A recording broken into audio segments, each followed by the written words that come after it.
Welcome back. I'm Joan, and today we're going to be getting into what I read in January this year. If you were with me for my last, technically first video, you'd know I originally planned on reading Three Women by Lisa Taddeo, The Bluest Eye and Song of Solomon by Toni Morrison, and then the last two books of the Ember and the Ashes series by Sabaa Tahir. But I didn't quite get there. I ended up having like a 2-week-long excruciating toothache that turned out to be a root canal, so I was kind of out of commission for part of the month, but I did manage to read those first three, and then also Vicious by V.E. Schwab, because my hold came through on the library, so I didn't really want to have to pass that one on to wait for it again. And like typically I would just send off books to the next person. Like I've been habitually passing on Emily Wilde's Encyclopedia of Fairies by Heather Fawcett, and then also the fourth book to the Jennifer L. Armentrout prequel series that I can't remember the name of right now. For the first one, I've really just not gotten it when I've been in the mood to read it. I have it to where it's gonna be coming back around like the beginning of March, so I'm hoping to finally get that one off the list. But for Jennifer L. Armentrout specifically, I don't know what like plot point I'm missing, but I was under the impression that that was a trilogy, so I'm kind of nervous on what else needs to be said in there. And I'm also having some issues with her main series, the From Blood and Ash. I know that another one's come out for that one also, but it's kind of giving me the ick a little bit, because I really liked like the first two books, and then every single book has just been vetoing information that we were given in the last book to be a twist for having like the correct information in the newest book. In every single book, Poppy has climbed the power ladder to where at this point it just feels so long, and it really feels like there's no stakes left in a sense because of how powerful she is. I won't talk about it anymore because I don't want to spoil anything, but I don't know, I just feel really kind of disappointed, and it's not really motivating me to finish the series right now, which is a shame because I own most of the books. This isn't like super a spoiler, but the fifth book was just the first book, but from Cass's perspective, which, yeah, I love that. Loved Midnight Sun. But like in the middle of the series, it kind of just felt like a cash grab. But anyway, this video is coming out way later than I wanted it to, because I originally made this video and then didn't really like how I articulated myself about what I was reading. Actually getting into what I read in January, let's start with Three Women by Lisa Taddeo, which is, as you guessed it, about three women. This is heavily focused on these three women's sexual relationships and desires, and it cycles through their point of view as you get pieces of their stories. It is based on real people, like their names and locations have been changed, but Taddeo herself like lived in some of their towns and spoke with their communities to like fact check, and I think that really translates well into the written story. I didn't rate it because, just as a small like personal rule, I don't feel right about rating true stories, so I'll just give you like the general details. So in the present, Lena's husband will not share any kind of intimate relations with her. This is like a huge deal for her. While it's his right to revoke consent at any time, as it is for anyone, she decides that she is going to end their marriage, which is also her right, and gets back in touch with her high school sweetheart who is married with children also. They start having an affair, but he's not necessarily spending emotional time with her. They mainly meet in parking lots and sometimes hotels, and she always has to get like last minute babysitters because he's very last minute with letting her know that he wants to see her, and if she doesn't get there, she's not gonna get another chance until he calls for her again. What she likes is that he pays that kind of assertive attention with her and physical attention with her, and that's what she tells the ladies at her church group and us as the reader. Then we have Maggie, who swaps between the past and the present in her chapters. In her past, we follow her as she is getting groomed by her English teacher. He tells her to delete their messages as soon as they're sent and to never text or call him first. He meets up with her outside of class, like when his wife is away on business trips. Their relationship is obvious enough that his colleagues are suspicious about it. And she self-isolates. She obsesses over the relationship. He reads Twilight for her and writes notes about their love affair in the margins of the book. Maggie's chapters are especially tough to read because in the present time, she is currently in the process of taking him to court over it. So not only are you getting her younger self and those horrible experiences, but you're also watching her peers rebuke her and take the side of the teacher because of his likability, and watch her peers and his colleagues basically get him out of what he did, while the court tries to use her sexuality presently as a way to minimize and undermine her story. Lastly, we spend time with Sloane, whose sexual relationship with her husband routinely involves someone else, or if she's out away, her and someone else while he's on the phone, which is how we meet her. They begin a relationship with a married man who works at the restaurant. It starts out by them bringing a second girl home, and she does not really like seeing her husband with her, but he did like seeing her with the girl, so they kind of experiment and are very communicative in their sexual encounters until they have a fallout when they learn that the man's wife was not aware of their dynamic. Sloane had originally thought, or says that she thought, that the wife was in the know, and so when confronted, learns that the wife thinks that it was only Sloane and her husband and not including Sloane's own husband. And so she's grappling with the knowledge of, do I lie and make her think that it was only me? And would it be worse to tell her that Sloane's husband was involved as well? I really did like the writing style and how Tadeo brought these women to life on. I think it was a really deep exploration of all of these women, especially Maggie. I think because we hear what she thinks as she's being groomed and molested, and how she continues to deal with the aftermath. I thought this was well done and well written, and it was a good book to start the year off with. Now, moving on to The Bluest Eye by Toni Morrison.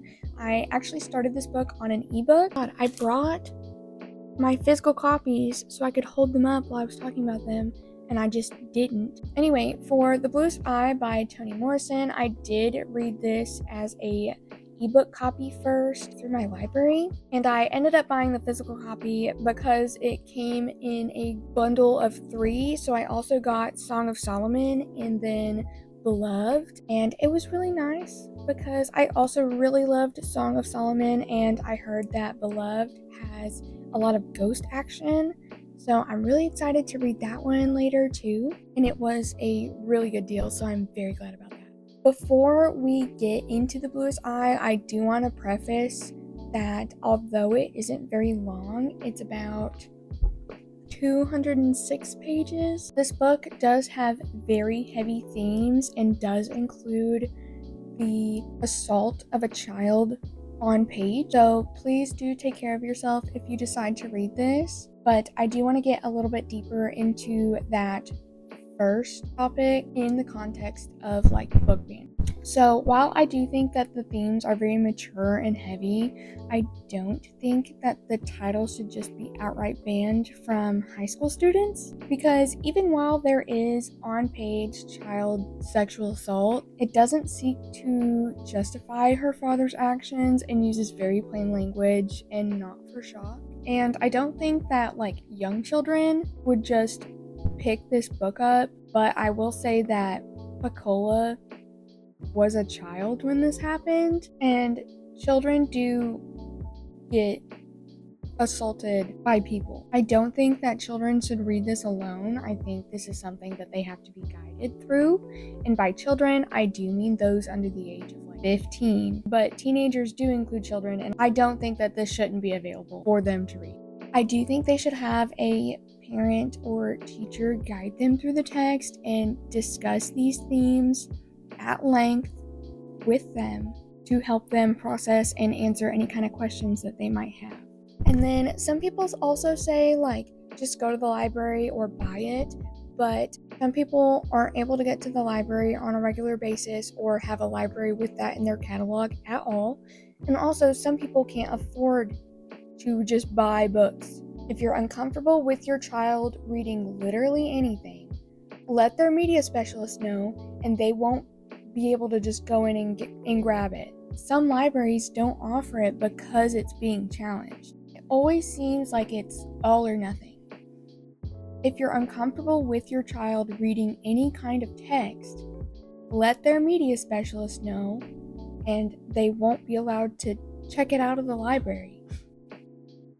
And if they're sitting in the library and reading it, that's something that you have to have a conversation with them about. Anyway, the character in The Bluest Eye is Pecola Breedlove, who is a young black girl growing up in Ohio.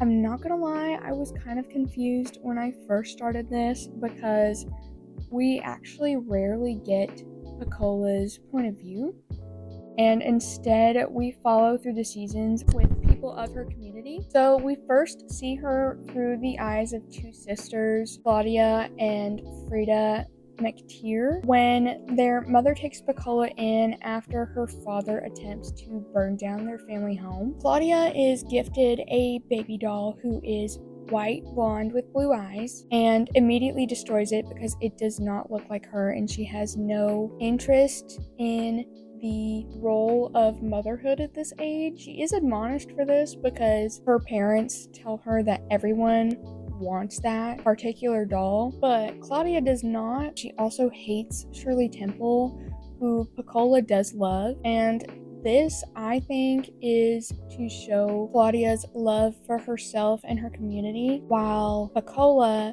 was brought up to believe in her own ugliness. The overarching theme in the story is beauty and the societal beauty standard, which is very heavily focused on the white majority. So throughout the novel, Pecola continuously prays for blue eyes so that she in turn can be beautiful, so that she in turn can be loved. During this chapter, she also gets her first period, which marks the start of her becoming a woman, and also reveres her to Claudia and Frida, who are a little bit younger. Pecola continues to reaffirm her own self-loathing and her own belief of ugliness just by the interaction she has with the community around her. So whenever she goes and buys candy, the cashier basically just looks through her and makes her feel as if she barely exists. And then when a very beautiful, light-skinned girl joins their class and becomes her friend, it doesn't take her long either to start making fun of her like the others. Morrison weaves a lot of backstory about the other characters to give a lot of context as to what they're going through and how they got to where they are. And so we learn that Pecola's mother and father routinely beat one another, and that her brother runs away a lot. Her belief of her ugliness stems from her mother's own belief of her ugliness and her own self-worth. Pauline firstly limps because she has a bad leg. And so she learns through movies that only the beautiful deserve romantic love, and they typically do not look like her. And she continues to watch them after her own marriage has failed in the romantic aspect, and she continues to reinforce this to herself. She encourages her husband's violence and behaviors in order to make a martyr of herself and make herself feel better. She also works for a white family as their nanny slash maid and shows her preference for that part of her life when Pecola goes and accidentally spills a cobbler. Instead of caring for her child and checking on her burns, Pecola is sent away while Pauline takes care of the white child that she nannies and coddles her because she got some berries on her dress and doesn't have any cobbler anymore. This scene is also interesting because Pecola very specifically calls her mother Miss Breedlove while the white child calls her Polly. We also learn about Charlie and how he came to be. And I think the disconnect between people thinking the depiction of him is endorsement for his actions is that Charlie doesn't really face any justice for what he did to Pecola, in addition to Morrison making us feel sympathetic to him with his backstory. So basically, Charlie's mother dies when he's young, and so he's raised by his aunt.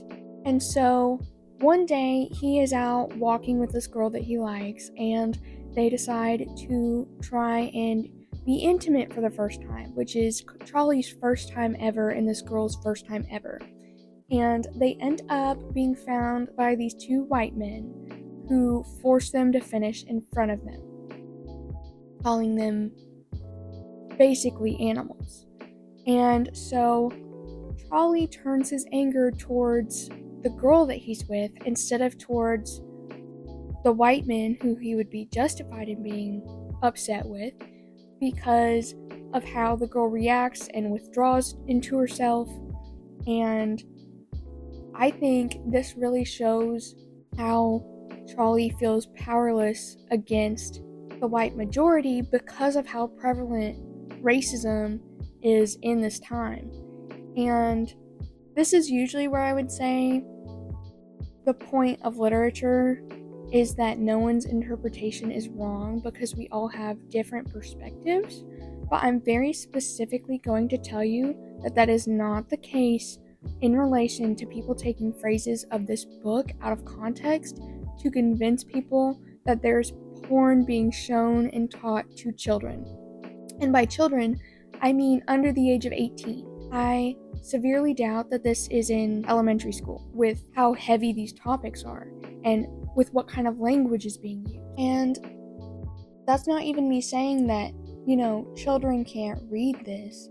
Obviously, if your child wants to read this and you allow them to, this is something that you need to have guided conversations about and be available to answer any kind of questions they might have. Because Pecola is 12 when she is assaulted by her father.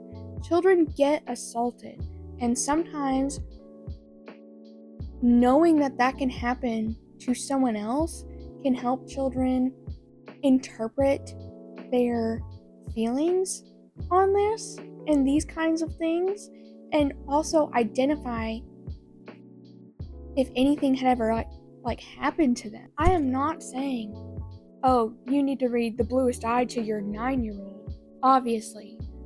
But what I am saying is that this should not be removed from schools. Sometimes children are only able to get books from school, and it is a disservice to deny them Nobel Prize-winning literature. Anyway, I just want to reiterate that empathy does not equal endorsement, but that's why I think literacy and literature is so important, is so that we can have these kinds of conversations and so that we can develop these empathies and that so that we can see from other points of view that aren't our own. That is the point of reading, and it is unjust to keep literature from children because you don't want your child to read something. That is the point of literature, is to be able to explore these sorts of themes when comfortable, in order to understand why someone might think some way, how people are different from you, other kinds of experiences that you'll never have. After this brutal scene with Pecola, he throws a blanket over her to cover up where she's fainted on the floor of their kitchen, and she is found by her mother, who does not believe her and beats her. And so then we meet a man named Soaphead, who is basically like a snake oil salesman, but he sells like God's miracles and like bells to get rid of spirits and things like that. He deeply believes that his love for innocent girls is clean, because he is, from the backstory that we get of him, disgusted by grit and filth and decay, and sees young girls as the epitome of cleanliness and beauty. This character is also used to conflate the opinion of this book because of how he thinks of himself, because after he meets with Pecola, he basically writes a letter to God justifying his feelings towards children, and also to basically say, look what I've done for her that you weren't able to do. So Pecola comes to him with her stomach slightly swollen and asks him for blue eyes, because throughout this book she is still asking, she is still praying, because she so desperately wants to be loved and perceived. He gives her poison to give to an old dog on his porch, who he believes is disgusting because it is in the process of decay, and tells her that if the dog reacts to the poison, that she will have her wish granted. In the letter that he writes to God, he says, quote, "I didn't want to kiss their mouths, or sleep in the bed with them, or take a child bride for my own. Playful, I felt, and friendly. Not like the newspaper said, not like the people whispered, and they didn't mind at all. They being the children." Now, he goes on to talk about how he would touch them. I think it's very obvious, or someone's not going to read this and think, oh, it is okay for older men to like young girls who are children. I think this guy makes sense. He's right. Literally no one is going to think that. That is why media literacy is so important. You can take what he says out of context and say, hey, they're promoting pedophiles, they're teaching pedophilia. No. Morrison is showing how Soaphead views himself and justifies himself to God by saying, here, look, I didn't touch her, and I've changed her life more than you have, so I'm God. Finally, in Pecola's narration, her eyes are so blue that no one can look her in the face, and she's not allowed to go to school anymore, and she speaks to another voice within herself. We learn that her father assaulted her a second time and ran away, only to just die in a warehouse somewhere, and she has the most beautiful blue eyes you've ever seen. Basically, she has lost her sanity from this trauma and from not having any kind of parental authoritative figure to help her throughout this entire community. Claudia and Frida, the children from earlier, listen to how the community speaks of Pecola's pregnancy, of how ugly the baby will be, of how they wish the baby would die, how Pecola was asking for it, and they spoke of Pecola in a way to make them feel better about themselves without helping her. And the girls wish for Pecola's baby to live and tie its life to some marigold seeds that never end up sprouting. We thought only of this overwhelming hatred for the unborn baby. We remembered Miss Breedlove knocking Pecola down and soothing the pink tears of the frozen doll baby that sounded like the door of our icebox. We remembered the knuckled eyes of school children under the gaze of meringue pie, in the eyes of these children when they looked at Pecola. Or maybe we didn't remember, we just knew. Quote, "Our astonishment was short-lived, for it gave way to a curious kind of defensive shame. We were embarrassed for Pecola, hurt for her, and finally we just felt sorry for her. Our sorrow drove out all thoughts of the new bicycle, and I believe our sorrow was the more intense because nobody else seemed to share it. They were disgusted, amused, shocked, outraged, or even excited by the story. But we listened for the one who would say, 'Poor little girl,' or 'Poor baby.' But there had only been head wagging where the words should have been.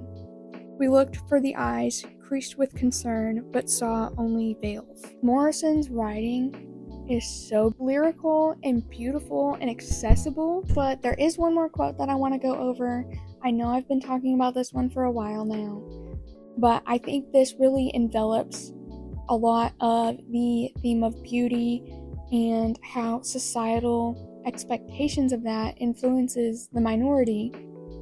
And I think this is why representation matters so much in media. The master had said, "You are ugly people." They looked about themselves and saw nothing to contradict the statement. Saw, in fact, support for it leaning at them from every billboard, every movie, every glance. "Yes," they had said, "you are right.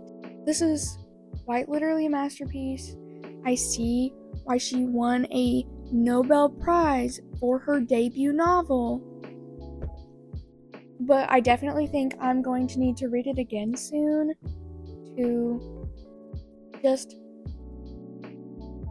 piece everything together, because I haven't even talked about a lot of the other side characters that we hear experiences from.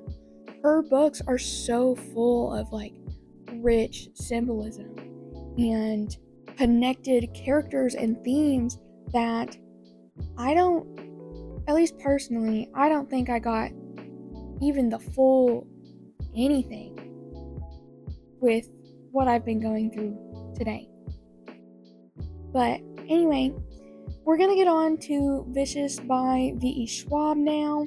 And I really think this book was put at a disadvantage because I read it in between The Bluest Eye and Song of Solomon. It was also the first book that I've ever read as an audiobook only, which I didn't necessarily hate. I actually had a really good time reading and being able to do my other little mindless activities. Like when I get home from work, I'm like, oh, do I want to crochet? Do I want to read? Do I want to write? Do I want to draw or play video games?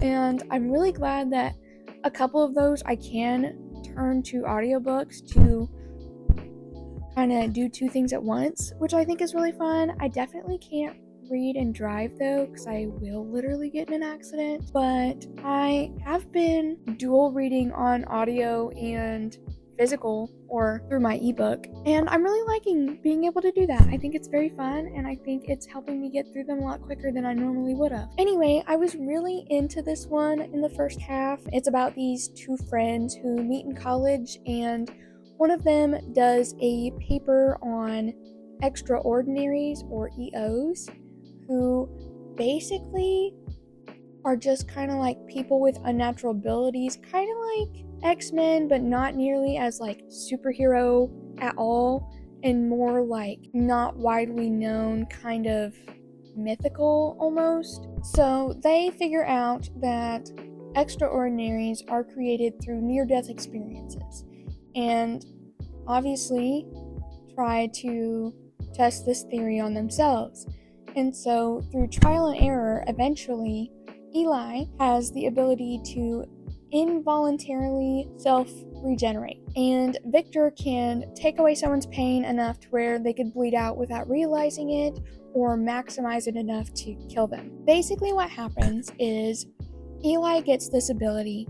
Victor tricks Eli's girlfriend Abigail, who he also has a fat crush on, into helping him die a second time, and then accidentally kills her with his ability when he comes back. And he does not give a fuck about her dying afterwards, and literally calls Eli to tell him about it.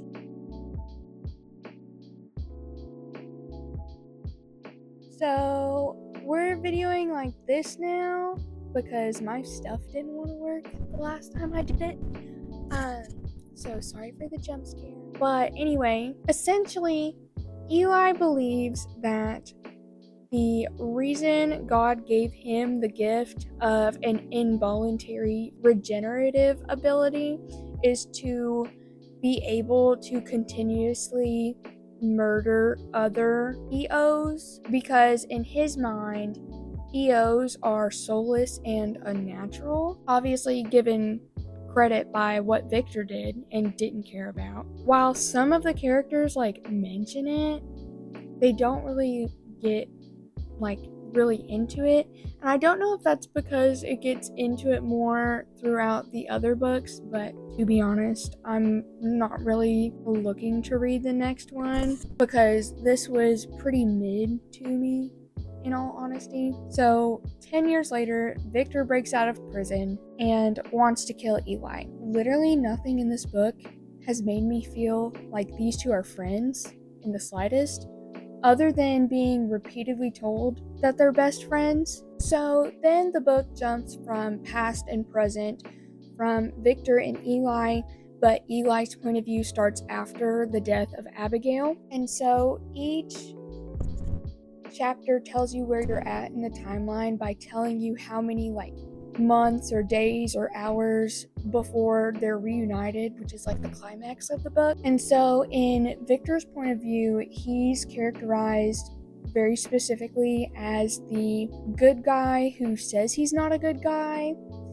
Specifically when Sydney, the 12-year-old girl him and his partner picked up on the road, literally says to Victor that he's a good guy, and he goes, "I'm not a good guy."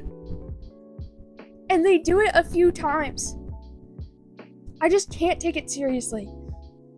And Victor's partner is Mitch, and what we learn from him is that he has a curse to where even if he didn't do anything, he'll get linked to something and put back in prison. And then the other part is that every cellmate he's ever had has died until Victor, so now he's Victor's minion. And that's really it, other than this obsession with chocolate milk. I could tell that that's what she was going for when she did it the first time. I literally had to hear weird dialogue about chocolate milk in relation to this character 10 to 15 times, it felt like. And then Eli's partner is Selena, who is Sydney's older sister, and Sydney and Selena had the same near-death experience, and Selena got the ability to control people with her voice, and Sydney got the ability to bring the dead back. And so Selena and Eli meet at a college party. It is 10 years later. Eli is in his 30s, but because of his regenerative ability, he still looks college aged. And so his plan is to lure her like they're gonna go hook up and then kill her. He alludes that he regularly murders EOs, college aged ones, by doing this kind of thing and using his physical age to get into places like that and make people more comfortable with him. And so they get to the room and she compels him to tell her the truth, basically. Even after hearing oh, I'm here to kill you, she still tells him to kiss her, and it's alluded that they have sex, but it's he can't really deny her even if he wanted to, and he can't tell if he wants to because of her aura or because she's already said that to him. And not much more thought is really put into that.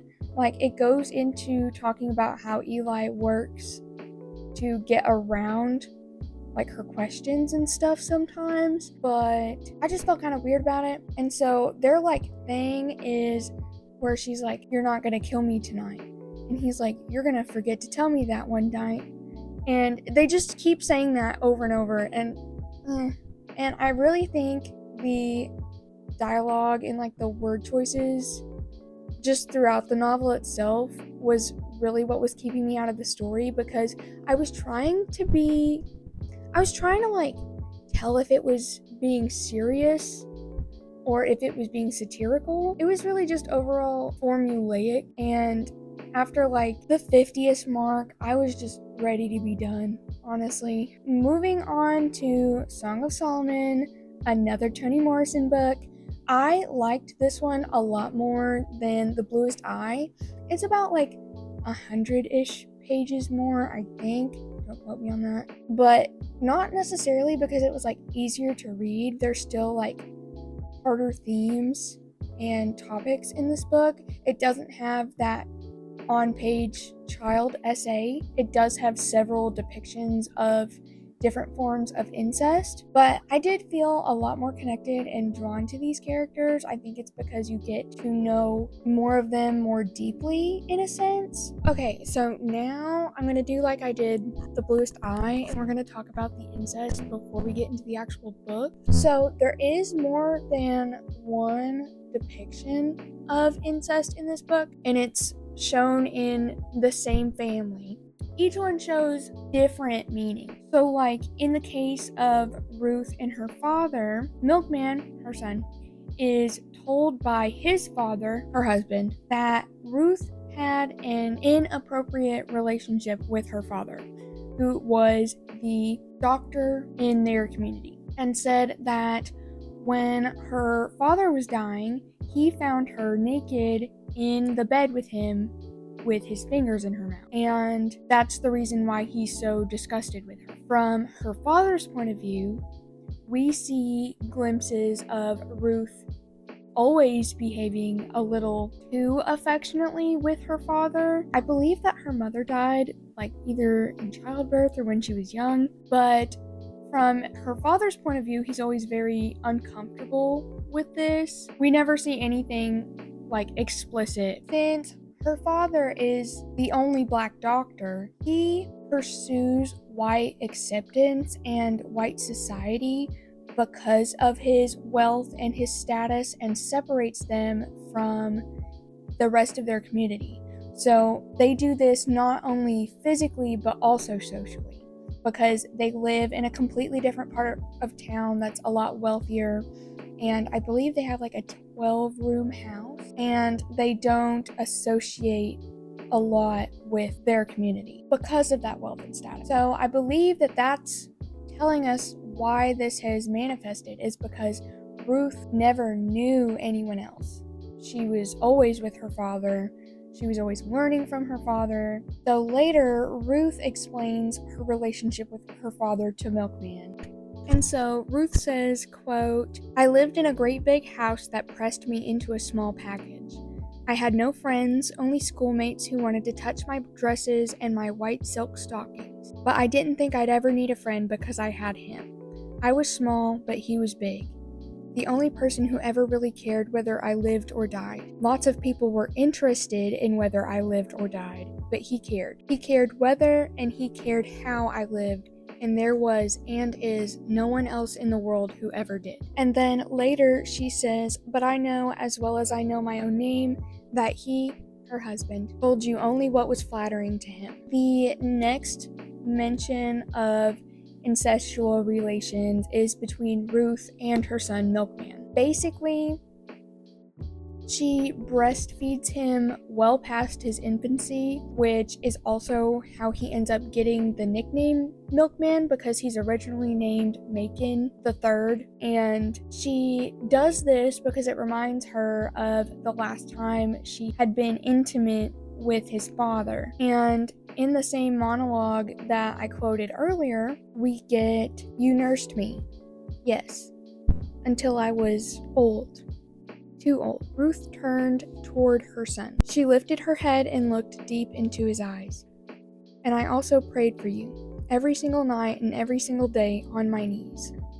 Now you tell me, what harm did I do you on my knees?" Which is absolutely haunting. Then later, when Hagar attempts to kill Milkman for leaving her, which is something we'll get into literally right after this, we get this quote from Ruth's perspective when she goes to confront her.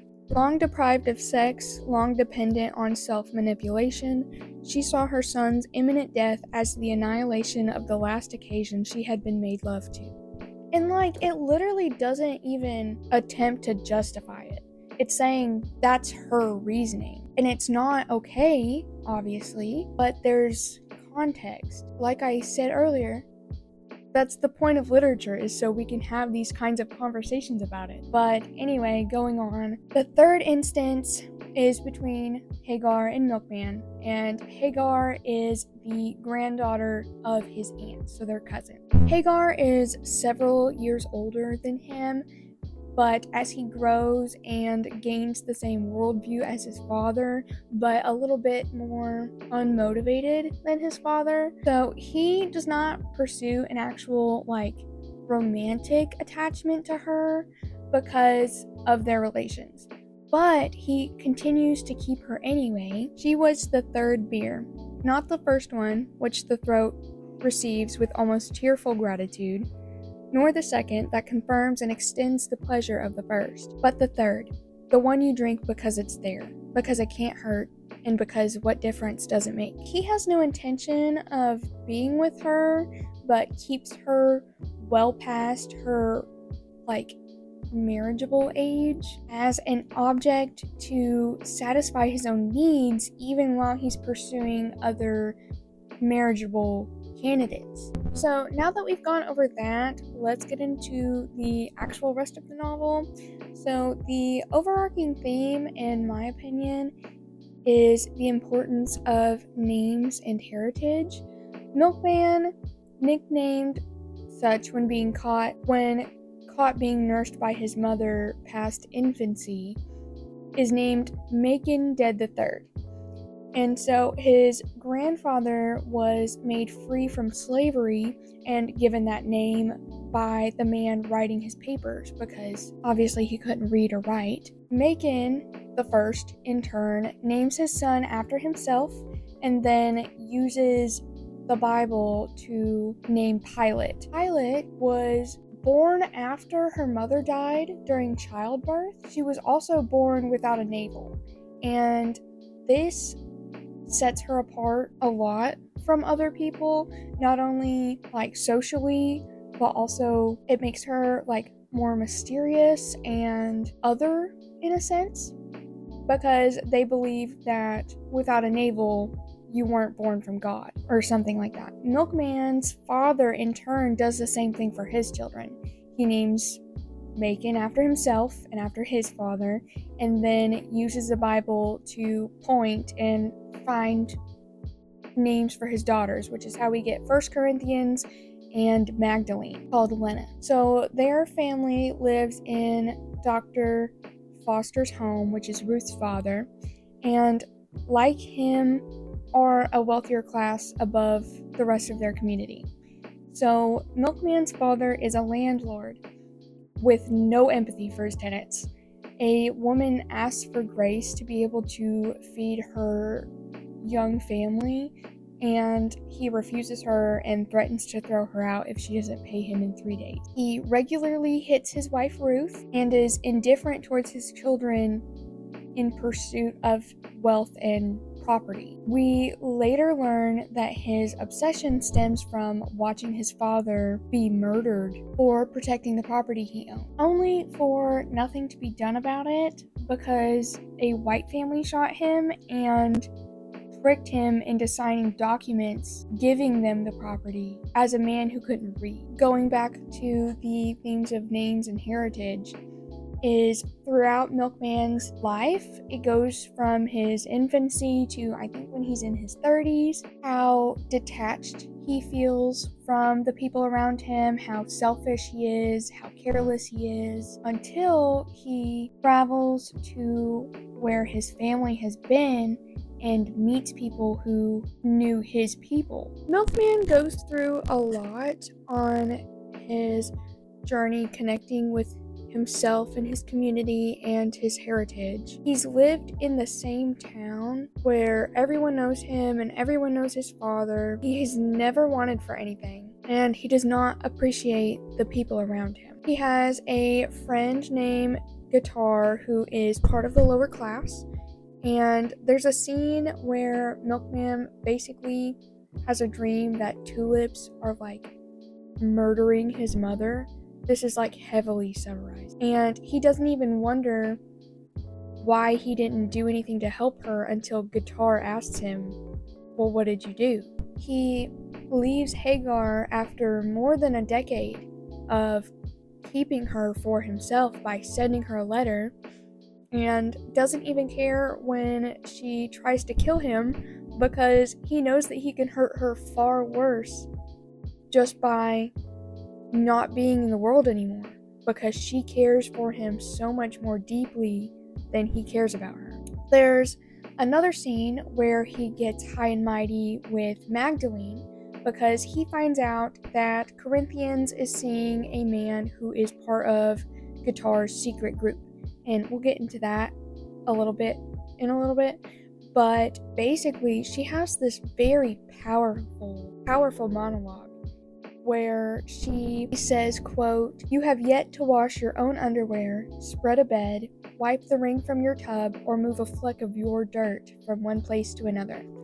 And to this day, you have never asked one of us if we were tired or sad or wanted a cup of coffee.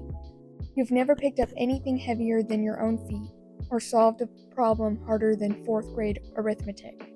Where do you get the right to decide our lives?" Basically, he tells her that he doesn't want to hear it, and after a little bit longer, this is one of my favorite lines in the book. She tells him, "You think because you hit him once," his father, "that we all believe you were protecting her," his mother, "taking her side. It's a lie. You were taking over, letting us know you had the right to tell her and all of us what to do." There are so many different plots and strings of plots in this book that we would literally, I think, be here forever if I tried to go over everything. And maybe I'll try to do like an in-depth summary style later, but I really want to reread the book again to pick up on some stuff that I think I might have missed. But we'll go over one more, the part about Guitar and his group. He joins a group that will kill a white person when a black person is murdered and nothing is done about it, which is like every time. And essentially, he loses himself into it. And Milkman and Guitar drift apart because Milkman doesn't care about politics. He only wants to drink, he only wants to party, he only wants to be with girls and avoid his responsibilities, and he doesn't want to hear about politics, which is what Guitar is very much in the conversation of, because Milkman's lifestyle and wealth grants him the privilege of being able to not care about that kind of thing. I loved Milkman and Guitar as foils to each other. Their dynamic was absolutely electrifying. I loved their dialogue, their chemistry, and I'm really wanting to reread this one already. I'm sure there's going to be a lot more that I'm going to wish, like, as I'm editing, like, oh, I should have mentioned this, and oh, I should have mentioned this. But maybe I'll try to write something more depthful and actually, like, focus on this story specifically instead of going over, more than one. It's also been a little bit since I've read it as well, and it's not like a very long book. Like, it's a little over 300 pages. There's just so much in this. Like, I'm not even getting into like the symbolism and the ghosts and the treasure hunt or the bag of bones that Pilot's been carrying around almost her whole life, and Pilot's life in general, which is fascinating. There's a side plot with First Corinthians meeting that man and how she learns to empathize with those of a lower class because she works as like a maid for this white lady. Like, Morrison truly packs these books full. So now getting into what I'm gonna read in February, I'm reading All Boys Aren't Blue by George M. Johnson, The Safekeep by Yael Vanderwooden, Jillian by Hallie Butler, and then finally the last two books in the Ember series. I am pleased to announce, since it's literally the last week of February that I'm finishing this, that I've read all of those, but I am on the third book of Tahir's series, and I'm listening to it on audiobook while I crochet, so hopefully I can get through it fast enough to start the last book in that series before this month ends, but I kind of doubt it, because they are pretty thick. I'm alternate reading, so I have a physical copy as well. I think the audio is like over 15 hours and it's a little over 450 pages, so it's chunky. Hopefully I won't have to redo my next month's video so it can come out a little bit sooner than this one will. I'm really thinking this one's probably not going to come out for another couple of days still. Probably will be in March. Anyway, if you've read any of these, let me know what you thought in the comments, and have a good rest of your day. Thank you.